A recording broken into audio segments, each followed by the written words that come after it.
It's true to say that all illnesses have a recuperation period, and manic depressive illness is no exception. However, whilst much of the recovery is clearly of a medical nature, the devastation caused by mood swings, particularly in the hypomanic manic periods or during psychotic or paranoid delusions, is not solely a medical issue. Whether it is vast overspending, physical damage having been caused, or the removal of rights such as driving, freedom, or access, the repair work required may not be simple, may well require substantial levels of support. As with all things, time is needed. These issues do not resolve by themselves, and it's so difficult to recover and repair at the same time. However, the most important thing to remember is that, as I've alluded to previously, there are ways to fix these problems, but it will likely only work if you have a strict routine and stick to the overall treatment plan. Unfortunately, those issues are perhaps the simpler ones to fix. They're specific, may need to be simply reversed, or may just need lines to be drawn before moving on. Interactions with other people, well, that is a completely different, much larger and much more complex issue. The nature of any mental illness is exactly as is stated in the title. It's an illness that affects some or all of the brain. It can be intoxicating, it can be numbing, it can involve delusions, it can manifest itself in paranoia, it can be psychotic, but in almost all circumstances, it can lead to a very selfish need for and burden on others.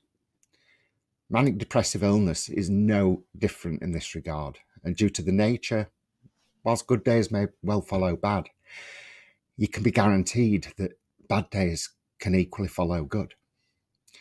There's rarely a situation where one can wake up in the morning and feel fully or even marginally cured.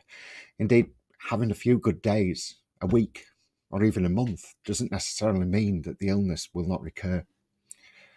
It's therefore extremely unfortunate that there are times, maybe many, many times, where we forget those we care about. We may mistrust their actions, often making it known. We may believe, or indeed with paranoia, we may know that we are being continually talked about in the negative, or we simply rant and rave without even thinking of how this affects others. Perhaps worse are the actions we may take in crisis, the communication, the complete disregard of the impact. This is the hardest aftermath, the hardest part to fix. In fact, it's the bit we may not be able to fix at all, and often can't.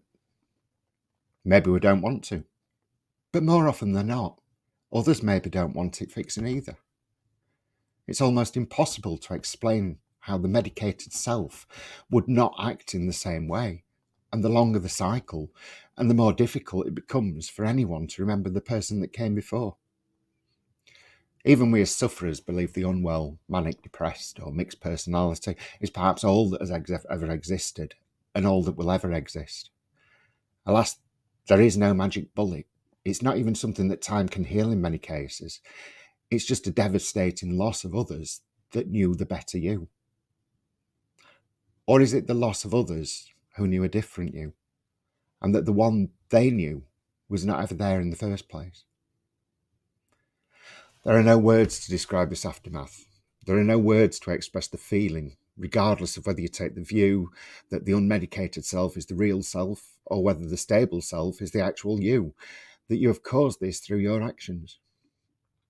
Indeed, it's almost a Jekyll and Hyde situation. Mr. Hyde carried out the most appalling crimes, but he was also Dr. Jekyll, a true gentleman. Was Mr. Hyde the monster? Or was Dr. Jekyll the monster for creating Mr. Hyde? I'm obviously not suggesting that anyone with manic depressive illness, or even any mental illness, is a monster.